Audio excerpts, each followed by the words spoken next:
ভাবছিলাম থাকবে, তুমি ভাবছিলে যাই। বর্ষার উপর দাঁড়িয়ে করলে সবচেয়ে বড় ট্রাই। মেসেজ দেখা সিন আর রিপ্লাই আসে না, হাসির আড়ালে কান্না কেউ খেয়াল রাখে না। আমি সত্যি ছিলাম তাই ব্যথাটা সত্যি লাগলো, তুমি অভ্যাস ছিলে তাই ছেড়ে যাওয়া তোমার সহজ লাগলো। তোমার যাওয়া কি এত জরুরি ছিল? আমি দাঁড়িয়েছিলাম, সময় থেমে গিয়েছিল, শব্দগুলো বুকে জমে কথা আর পারল না। তুমি চলে গেলে বুঝলাম একা থাকা কোনো যন্ত্রণা।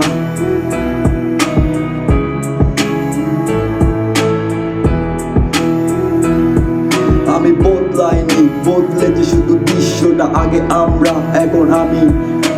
তোমার জন্য লিখি লাইন কিন্তু পর কেউ নাই। এক ফোনে বাজে বিট, চোখে দেখা সাইলেন্স পাই। ভুল আমারও ছিল, আমি সাধু না, কিন্তু ছেড়ে যাওয়া কি সব প্রশ্নের সাধুতা।